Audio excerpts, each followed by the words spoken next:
Hormuz প্রণালীতে যুদ্ধের উত্তাপ চরমে, লারাক দ্বীপে মার্কিন হামলা, পাল্টা জবাবে ইরান। আন্তর্জাতিক বাণিজ্যের অন্যতম গুরুত্বপূর্ণ জলপথ হরমুজ প্রণালীকে কেন্দ্র করে যুক্তরাষ্ট্র ও ইরানের সামরিক উত্তেজনা নতুন মাত্রা পেয়েছে।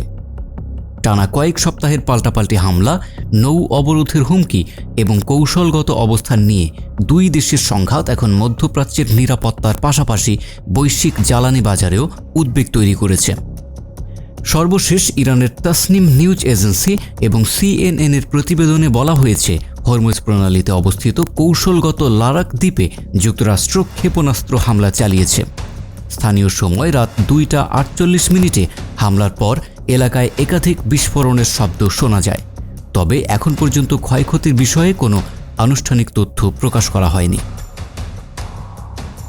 এদিকে যুক্তরাষ্ট্রের সেন্ট্রাল কমান্ড বা সেন্টকম জানিয়েছে, তারা টানা 11তম রাতের মতো ইরানের বিভিন্ন সামরিক স্থাপনায় বিমান হামলা চালিয়েছে। মার্কিন বাহিনীর দাবি, অপারেশন সেন্টার, ড্রোন সংরক্ষণাগার, বিমান হ্যাঙ্গার, সামুদ্রিক সক্ষমতা এবং সামরিক সরবরাহ অবকাঠামো লক্ষ্য করেই এসব অভিযান পরিচালনা করা হয়েছে। একই সঙ্গে তাদের দাবি, গত 3 মাসে আন্তর্জাতিক জলসীমায় চলাচলকারী 30টিরও বেশি বাণিজ্যিক জাহাজে হামলা চালিয়েছে ইরান।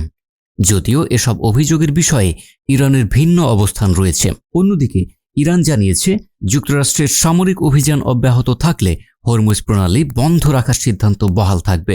দেশটির পক্ষ থেকে বলা হয়েছে, যতদিন এ অঞ্চলে যুক্তরাষ্ট্রের সামরিক তৎপরতা চলবে ততদিন হরমুজ দিয়ে তেল গ্যাস রপ্তানি স্বাভাবিকভাবে চলতে দেওয়া হবে না।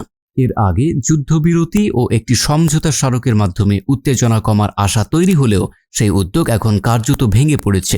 ওমান ও কাতারের মধ্যস্থতায় আলোচনা চললেও এখন পর্যন্ত স্থায়ী কোনো সমাধান আসেনি। বিশ্লেষকদের মতে, বিশ্বের সমুদ্রপথে পরিবাহিত অপরিশোধিত তেলের একটি বড় অংশ হরমুজ প্রণালী দিয়ে যায়। ফলে এই অঞ্চলে দীর্ঘমেয়াদী অস্থিরতা দেখা দিলে আন্তর্জাতিক তেলের দাম, জ্বালানি সরবরাহ এবং বৈশ্বিক বাণিজ্যে বড় ধরনের প্রভাব পড়তে পারে। এখন বিশ্বজুড়ে নজর কূটনৈতিক প্রচেষ্টার দিকে।